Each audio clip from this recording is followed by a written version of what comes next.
they are a talented side. They got some really good players, experienced players, and mix. They got some new faces in the team. Obviously talented, but uh, that can that can be exploited at this level in Test cricket. Nick, has the potential to really step up at this level and take the game away from an opposition. I guess that's what sort of got him over the line. I've seen him play a reasonable amount over the last couple of years, and I've been impressed with the way that he's been able to work on his defence and play with a lot softer hands. And we all know he can play that expansive sort of style of game.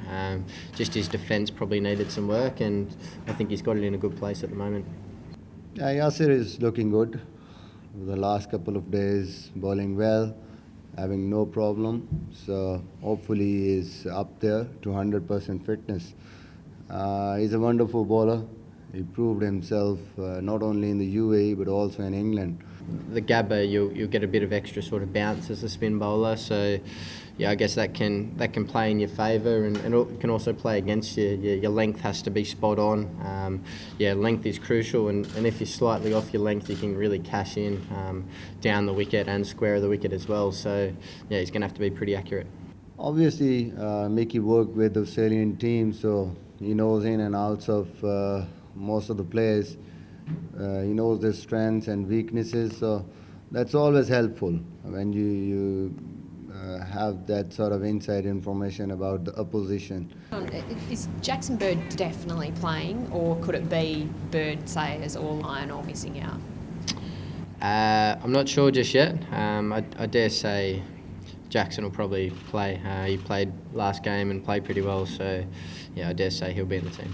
And the players are not that much familiar with the pink ball and these conditions, and that could be a challenge, especially under lights.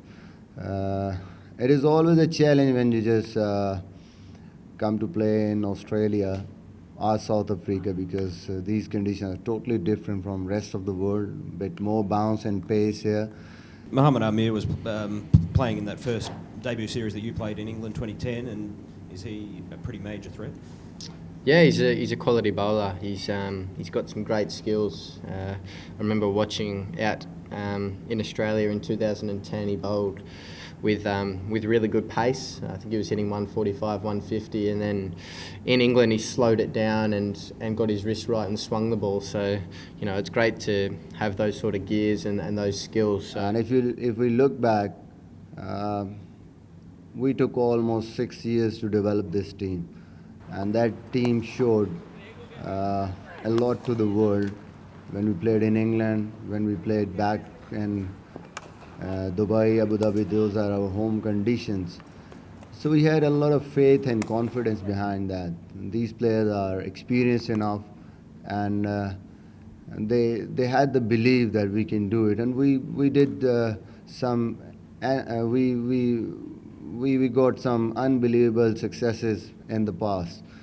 Traditionally, subcontinent sides that come over to Australia, I guess, don't handle the pace and bounce, or aren't as comfortable with the pace and bounce of our wickets. So, you need to try and find ways to exploit that as much as possible. And at times, I'm sure we're going to see some short pitch bowling to, I guess, mess with their feet and be possible ways to get them out as well. So, we watch New Zealand pretty closely, and they obviously did a good job. So, hopefully our bowlers can replicate that.